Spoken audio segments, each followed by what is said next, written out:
कभी समय था कि हम वहाँ 30,000 वोटों से जीते हैं, 17,000 वोट से जीते। ये लगा रहता है आने वाला 25 का चुनाव है, हम 30,000 से फिर जीतेंगे।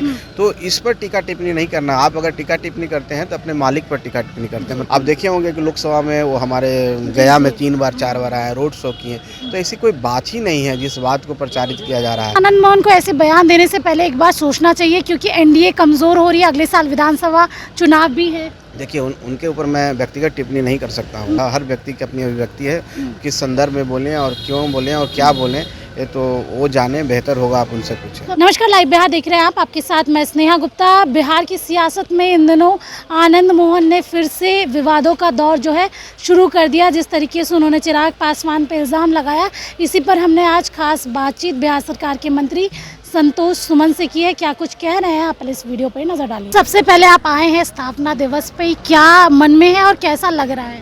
देखिए अच्छा लग रहा है जी 25 साल हो गया जी। और बड़ी बात होती है 25 साल तक सस्टेन करना। और हम समझते हैं कि जो इस स्थायित्व है वो स्थायित्व प्राप्त हो रहा है और ये आगे भी चले, 50 साल तक चले, 100 साल तक चले।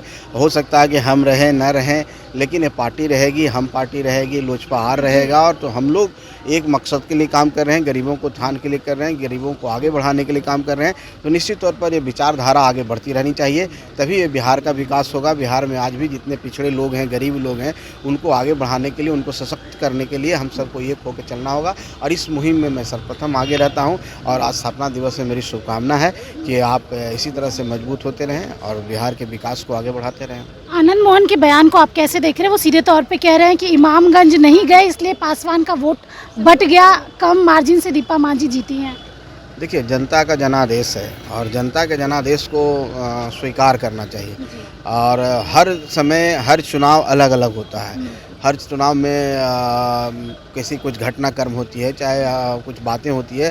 कभी समय था कि हम वहाँ 30,000 वोटों से जीते हैं, 17,000 वोट से जीते। ये लगा रहता है आने वाला 25 का चुनाव है, हम 30,000 से फिर जीतेंगे।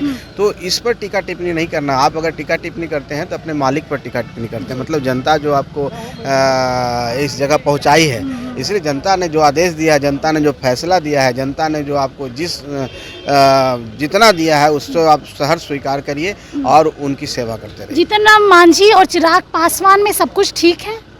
और आपको लगता होगा, लेकिन मुझे तो ऐसा नहीं लगता है। चिराग पासवान जी हम जीतन राम मांझी जी को एक अभिभावक के तौर पर मानते हैं, उनका सम्मान करते हैं। वो भी पुत्रवत ख्याल रखते हैं चिराग पासवान जी पर, और हम लोग भी एक भाई की तरह हैं, मित्रवत भी हैं। तो हम लोग सब मिल करके आप देखे होंगे कि लोकसभा में वो हमारे गया में 3 बार 4 बार आए, रोड शो किए। तो ऐसी कोई बात ही नहीं है जिस बात को प्रचारित किया जा रहा है। अगर हम इस तरह की बात करेंगे तो एनडीए को कमज़ोर करने की बात लोग कर रहे हैं। तो एनडीए कभी कमज़ोर नहीं हो सकता। एनडीए मजबूत है और मजबूत होकर 25 में उभरेगा। आपको लगता है आनंद मोहन को ऐसे बयान देने से पहले एक बार सोचना चाहिए, क्योंकि एनडीए कमजोर हो रही है, अगले साल विधानसभा चुनाव भी है? देखिए उनके ऊपर मैं व्यक्तिगत टिप्पणी नहीं कर सकता हूँ। उनका क्या बयान है मैं एग्जैक्ट सुना भी नहीं हूँ, इसलिए बेहतर होगा कि उनसे ही पूछा जाए। मैं उनकी बातों को सुना नहीं, और तो व्यक्तिगत रूप में मैं उन पर कोई टिप्पणी नहीं कर सकता हूँ।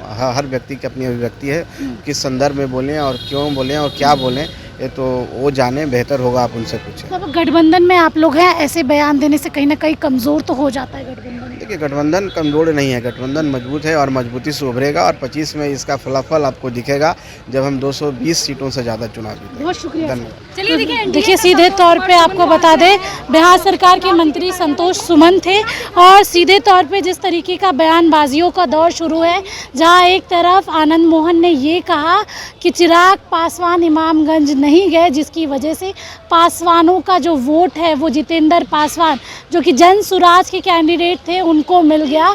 और इसके बाद लगातार ये टिप्पणी का दौर शुरू हो चुका है। चिराग पासवान कुछ कहते हैं, उसके बाद चेतन आनंद कुछ कहते हैं, और ये विवादों का दौर शुरू ही था। तो इसी बीच स्थापना दिवस थी, और जिस तरीके से बिहार सरकार के मंत्री संतोष सुमन यहाँ पहुँचे, सीधे तौर पर उन्होंने कहा कि सब कुछ ठीक है, ऑल ओके है, और हम किसी पर टीका टिप्पणी नहीं करना चाहते। आप बने रहिए हमारे साथ, तब तक के लिए बहुत बहुत शुक्रिया।